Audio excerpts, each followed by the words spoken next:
Merci beaucoup, docteur Eric Eddy. Avant de vous laisser partir, quel est donc le mot d'espoir pour le Cassis, pour beaucoup d'Ivoiriens, des Africains qui nous écoutent et certains qui sont pratiquement un peu, permettez-moi l'expression, un peu perdus dans tout ça?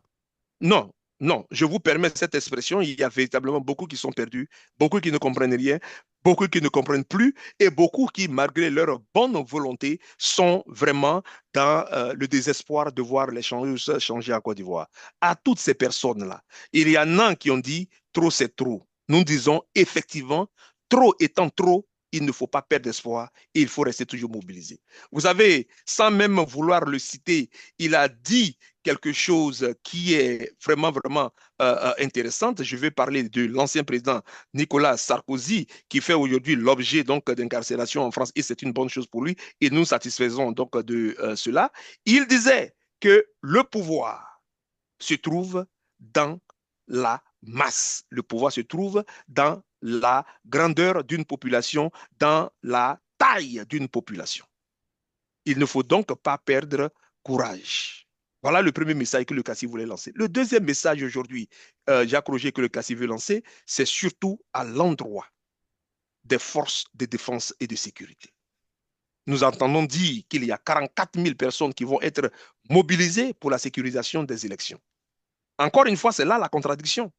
Ce qui devait constituer la sécurité des élections a été négligé, relégué au calendrier grec.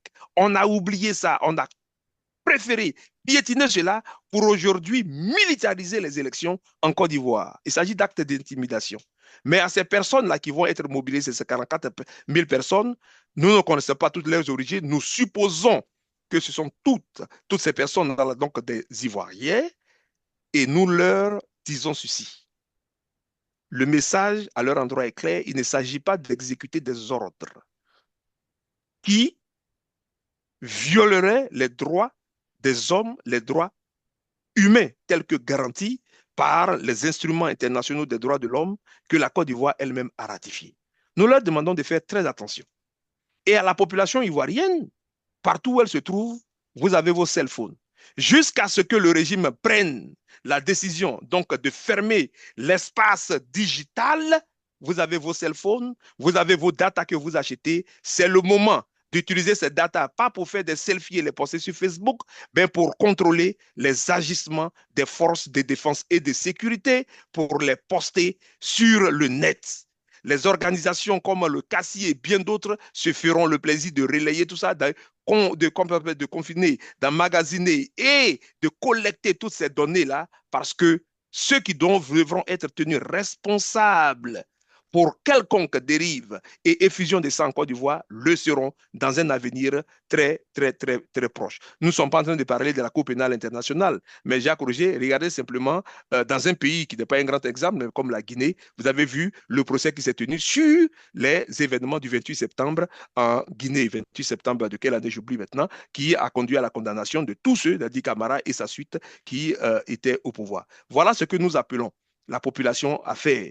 Le force de défense et de sécurité, vous avez la responsabilité devant vous. Mais les populations, les jeunes Ivoiriens, les jeunes Ivoiriennes, vous avez vos data, vous avez vos cell phones, c'est le moment de les mettre véritablement à l'application pour que l'espace civique s'ouvre davantage et que le régime de M. Alassane Ouattara puisse reculer.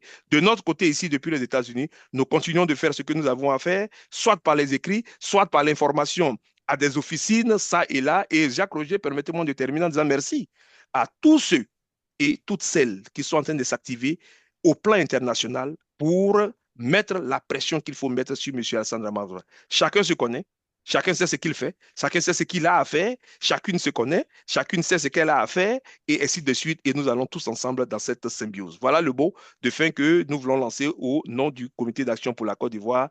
Restons mobilisés, ne nous décourageons pas, et la couronne sera au bout.